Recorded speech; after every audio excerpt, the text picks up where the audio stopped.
guys, it's Leah. Welcome back to my channel and welcome to Bookmas Day 7. So for today we're just getting cozy. I've got my cup of tea, I've got my blanket, I'm surrounded by books. We're going to go through all of the books that I read in 2024 with the end of year book tag. I got all of these questions from Destiny's end of year book tag. We'll be going through all of those, so this is definitely inspired by Destiny and I'm so excited to go through so many of the books that I read in 2023. How we're going into 2024 in like 2 weeks, I have absolutely no idea, but I'm so excited to talk about all of the books that I did read, disappointments, excitement, and how I just think my reading went for the entire year, because I definitely have some thoughts. And yeah, we're kicking the tag off with the most disappointing read of the year. So I'm not gonna lie, for this one I do have 3. I feel like this year was a reading year full of books that I thought I was gonna absolutely love but didn't. And as you will no doubt see in this video, that did happen quite a lot this year. So we have 3, the first one being In My Dreams I Hold a Knife by Ashley Winstead. This one was definitely a disappointment because I fully anticipated for it to become one of my all-time favorite thriller books. I love dark academia books too, and it just didn't do anything for me. I'm not gonna lie, I literally forgot that I had read this year. This was so unmemorable to me and was definitely a disappointment because I was expecting 5 stars. The next one we have here is a really recent read for me. I actually read it this month, and that is Mother Thing by Ainsley Hogarth. This book is another one that I had on my TBR for months and I fully anticipated to rate it 5 stars because I knew it was like weird horror fiction. It had like unhinged feminine vibes and I very much love that in books, but this, I cannot even tell you what happened in it. I finished it, or to be honest, even as I was reading it, I was like, I could not tell you what the plot is. I could not tell you what any of the character names are. I had no idea what was going on. And sometimes with some books like this, I feel like that is the point, and I love that and I eat that up. But for this one, it went straight over my head. May have just been my own fault, but for that I have to say it was a disappointment because it was another one that I thought I was going to rate extremely highly. And then the last disappointment we have for this question made me so sad when I read it, I think in the summer, and that is August Blue by Deborah Levy. Obviously Deborah Levy is such a widely read author and writer and just thinker, and I wanted to go into her storytelling for so long, so I kind of went for this one. This one was her newest release. I think it did come out, yeah, it came out in May 2023, so May this year, and it just did disappoint me a little bit. I do definitely want to read more from her. I feel like this was probably just a one-off that I didn't like, or I'm at least hoping so, but was definitely a disappointment. Again, I couldn't even tell you what happened in this book and that makes me so sad. The next question is Underdog Book of the Year, and one really stands out to me, not necessarily because I didn't think I was going to like it, but I have read from this author before. I have rated this author 5 stars, so perhaps this is actually cheating for this question. But I will stress that I did not expect this to be one of my favourite books of the year, and that is All Roads Lead Here by Marina Zapata. I read From Luke with Love by Marina Zapata, I think maybe in 2021, rated it 5 stars. At the time I was like, this is my favourite romance book of all time. No, she surpassed it. This one is not my favourite book of all time. No, not, oh, imagine being able to speak. Not my favourite book of all time. That would be bold, but my favourite romance book of all time, 100%. I rated it 5 stars. I have not been able to stop thinking about it, so I'll definitely say that this is the underdog because I did not expect this to be one of my favourite books of the year. Next we have a book that was overhyped, and for this one I have 2. The first one being The Housemaid by Frida McFadden. I read this one recently for a 24-hour readathon and I said all of my thoughts in that, how I liked some elements, disliked some elements, but this book is so hyped, it's insane. I know the sequel to just won the Goodreads Choice Award for Mystery Thriller this year, which honestly does baffle me quite slightly just because there are so many incredible books in that entire list that the fact that this one, I'm not surprised because it is Frida McFadden, but like, I don't get it. I don't know if Frida McFadden just isn't for me. I also read Never Lie this year, which was also a little bit of a disappointment because I just heard such incredible things about her writing. I think I might still read a little bit more from her just to see if there are gonna ever be books from her that I enjoy, because they are fast-paced thrillers, but for me,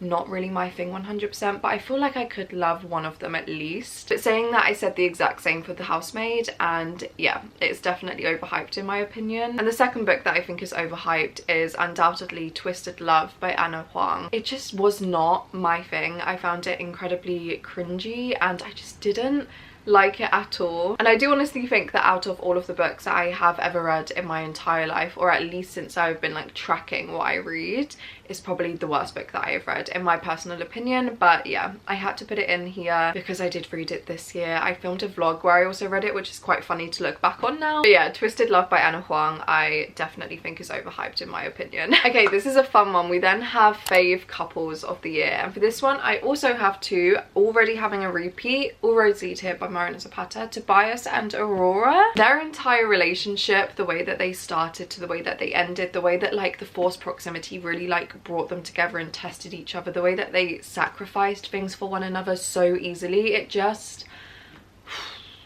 they are probably my favorite couple that I have ever read from ever. I literally cannot stop thinking about them. And then my second favorite couple of the year would have to be Harriet and Wynne from Happy Place. This book was so good. Another one of my 5 stars of the year, and I loved this so much. I'm so excited for Emily Henry's next book. But Harriet and Wynne, I don't know what it was, I really saw so much of myself in Harriet, and this entire book was such a joy to read, equally with so much depth and analysis in terms of the characterization. I think that Emily Henry does that all perfectly, and the perfect balance. Their relationship is one of the things that carried this book for me, and I loved it so much. We then have favorite main characters of the year, and perhaps this is because it's the most recent book at the time that I'm currently filming this that I had just finished. I literally finished it last night and I already cannot stop thinking about it. And Iris from Divine Rivals, or honestly both of them, these two are two of my favorite characters that I have read from all year. I'm not going to go too in depth with my thoughts just because I have a reading vlog coming out where I talk all about this, but I feel like I saw so much of myself both in Iris and Roman, Iris especially, and I just love this so much. These two I could read about forever. I am so excited for the sequel. I'm gonna read it the second that I get my hands on it. Next we have a book that surprised you, and for this one we have another two, the first one being The 7-Year Slip by Ashley Poston. This is another one included in a BOOKMAS video, so I'm not gonna go too in depth with my thoughts, but it was so good. I really did not expect to love it the extent that I did, and just every single thing about this book, oh my god. I think the main reason I would say it surprised me is because I did also read The Dead Romantics this year, and it was okay. I didn't necessarily like love it, but I also didn't hate it. I thought it was a decent romance, but this one I can already sense I'm going to be thinking about for an extremely long time. I loved everything about this, and the hype for this is just so incredibly real. If you've yet to get to it but you have been wanting to, or you have been like thinking about it but you weren't sure, you need to read it. Like, oh my god, wait, I didn't even say these two would also be one of my favorite couples that I read this year. Everything about this book was chef's kiss. Please read it. And the second book that I would say surprised me this year is Magnolia Parks by Jessa Hastings. I absolutely ate this book up. I read the first 2 books in this series. I've read the first Magnolia Parks and the first Daisy Hates. I am so excited to carry on. Honestly, I'm going to read them so early on in 2024. But this one, at the time of when I picked it up, I heard so many mixed things. I heard some incredible reviews, like people going absolutely feral over this book series, but also heard not so great things, and I can be quite critical when it comes to romances or books like this, so I really wasn't sure what I was gonna think. But oh my god, this did not disappoint. I am a sucker for the series. Like, I am not ashamed to admit it. I go crazy over Magnolia Parks, I'm not gonna lie. The next question is a new favorite author that you discovered this year, and I'm not gonna lie, I have no idea where my one copy of this book is, which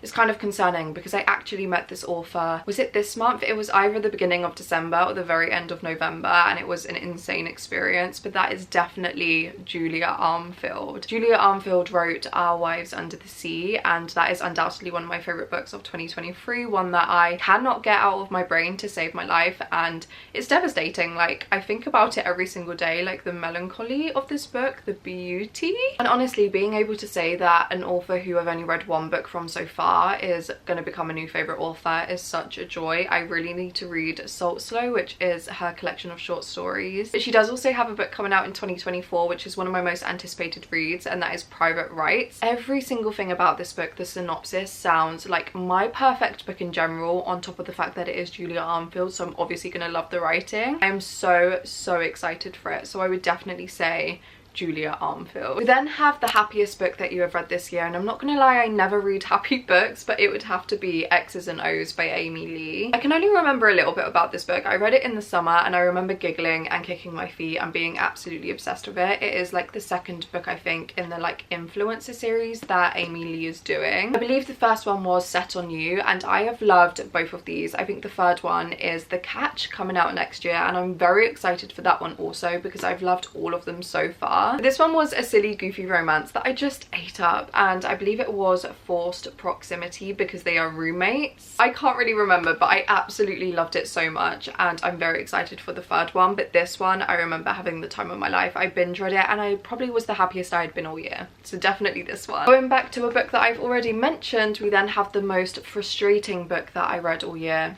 The Housemaid, undoubtedly, by Frida McFadden. This book, oof. Oh my god, this one is a fun one. We then have the best adaptation of 2023, and for me, without a doubt, Daisy Jones and the Six. I love this book so much. I remember it was one of the books that really got me back into like properly reading as like an everyday hobby. I read it for the first time in 2018. That feels so long ago. So I have been anticipating this adaptation for years, and it blew every expectation I had out of the water. Every single thing about this adaptation was perfect. The cast, the songs, the singing, like the songs that we got from this adaptation, I had on repeat every single day for months, and I still listen to them now. I still think about them now, and it was just perfect. I'm honestly ready to rewatch it. It was just the perfect adaptation, one of the best book to movie, book to screen adaptations I have ever seen. It was just so good. I will definitely say that there were some things in the adaptation that didn't like probably make it, that I wish were in it from the book, but other than that, it was a 10 out of 10 for me.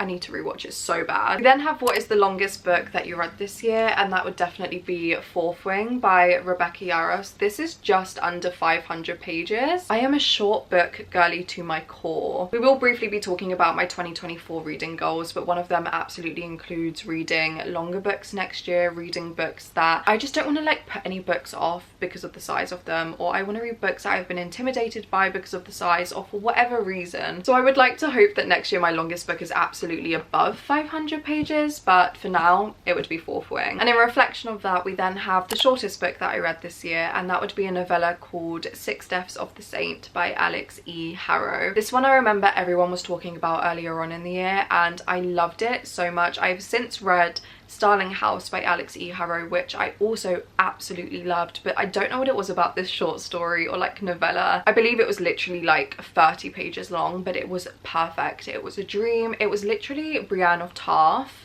fan fiction, and I ate it up, unashamedly so. That was definitely the shortest one. I really loved it. We then have favorite covers of the year, and I am already going to do a repeat, and that is going to be Divine Rivals, because this cover is perfect in my opinion, and also of course Tomorrow and Tomorrow and Tomorrow by Gabrielle Zevin. We then have a book that you haven't been able to stop thinking about. There are so many for this year, but I have three. First one being one that I've already mentioned, but I don't know where my copy is, Our Wives Under the Sea by Julia Armfield. I can never get this brain out of my head, get this brain out of my head. Well, that's good. I can never get this book out of my head, as I said, but that one, oh my god, it breaks my heart every time. Talking about books that break my heart that I cannot get out of my brain, we also have Near to the Wild Heart by Clarice Lispector. I have spoken about this book a multitude of times. This comes as absolutely no surprise. It's one of my favorite books of the year. This book, Clarice Lispector in general, never ever leave my mind. I think about it every single day, every single second, every single hour. This book is in my brain and I love it. It was just such an incredible read. If you've never read Clarice Lispector, again, please take this as your sign to do so, because she is incredible. And the last one we have for this is actually quite a surprise to myself, and that is Severance by Ling Ma. I read this earlier on in the year and I thought it was going to be a 5-star. I honestly was quite disappointed when it wasn't. I think I rated it like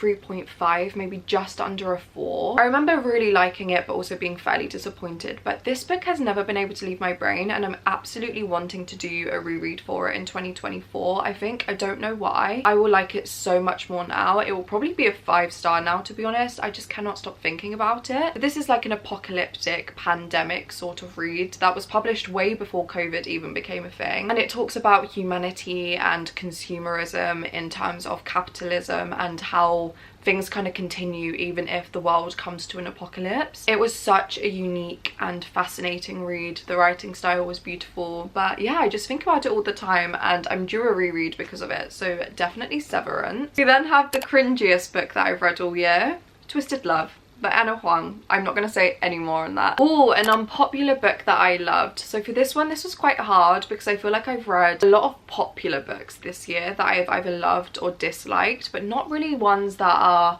deemed as unpopular. So the one that I've gone for isn't necessarily unpopular, but it is one that kind of divided a lot of people this year. People either loved it or they hated it, and that is The Writing Retreat by Julia Bartz. I really loved this when I read it. I listened to the audiobook and it was such an incredible experience. This entire book was so fascinating to me, and in this book we are essentially following our protagonist, who has always like idolized this best-selling author, and every year, I think it is, this author does a writing retreat at her like grand estate. She does it for a couple of middle-aged women, middle-aged writers who are really wanting to get into the industry, and thus she can mentor them, give them advice, they can all write together. But this is a thriller and it was so good. I did kind of guess where it was going, but in no way did it deter me from enjoying that. I mean, even when that is the case for a thriller, for me it kind of shows how much I am enjoying the writing style. But yeah, I just absolutely loved it. I know a lot of people were quite disappointed by this one this year, but equally so many people rated it 5 stars. I rated it I think 4 stars, but it was such a good thriller in my opinion. I would definitely personally recommend it. It was fun. It was a good one. Another really fun question: what was the highest and lowest rated book on Goodreads that you read this year, and would you agree? The highest one for me was obviously Fourth Wing by Rebecca Yarros. When I first finished this, I rated it 5 stars.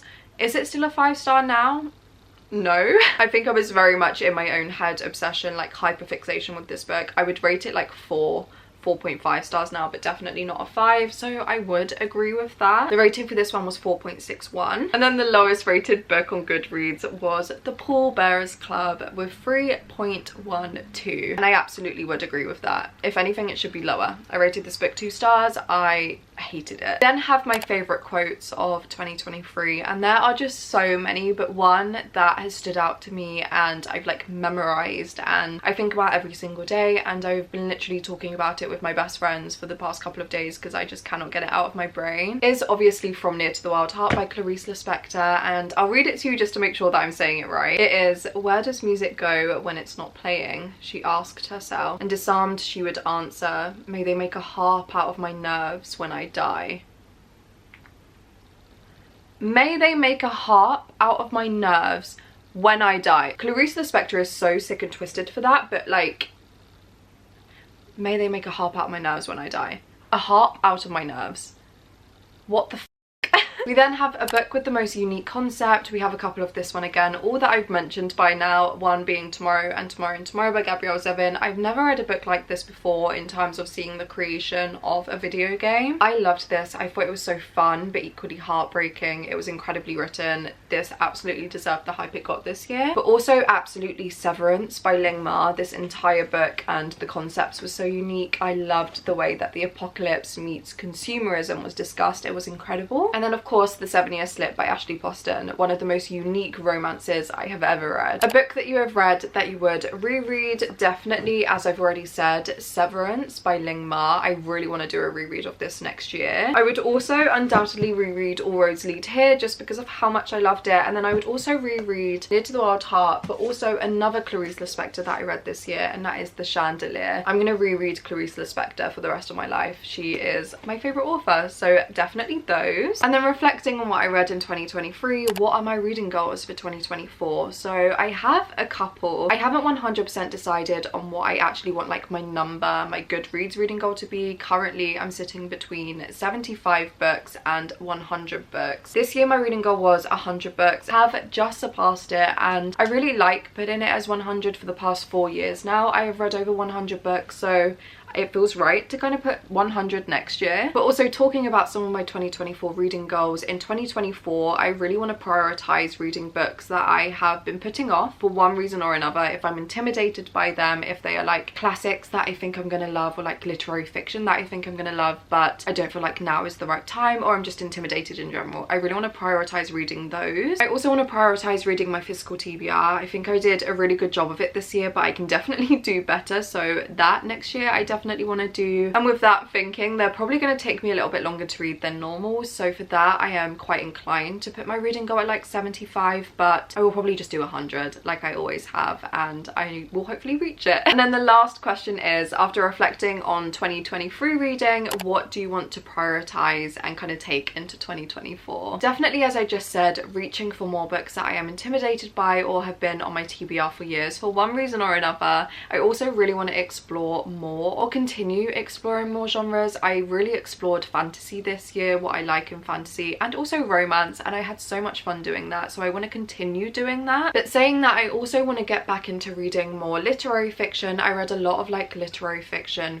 that I know I normally tend to love and rate really highly at the beginning of the year, but not so much by the end of the year. So I kind of want to find a good balance of reading and juggling all of the genres that I want to read, because I do read a little bit of everything, and sometimes that can get a bit overwhelming because I don't really want to just focus on one thing at a time. So definitely that also. But yeah, my biggest reading goal and prioritization for next year is just to read more books that I am intimidated by, read more books that have been on my shelves for years, and to just get through my physical TBR. To be honest, I would quite like for my TBR at the end of 2024 to be under 100 books, under 80 in a dream world. So that is another goal that I'm definitely going to try and do. But yeah, I'm just so excited for 2024 reading. I have so many books that I want to read already. I have so many videos that I want to film already. I feel like it's going to be a really good reading year. But yeah, that was the end of year book tag. I really hope you enjoyed just sitting with me as I tell you all about my 2023 reading, the things I loved, the things I didn't like. If you have also done this tag, let me know. I would love to give it a watch. Or if you haven't, let me know what your favorite book of the year was, what your least favorite book of the year was, any thoughts. If you want to recommend me a book, I would love to hear. Or if you watch until the very end of the video and you don't really know what to comment but you want to show you stayed until the end, comment any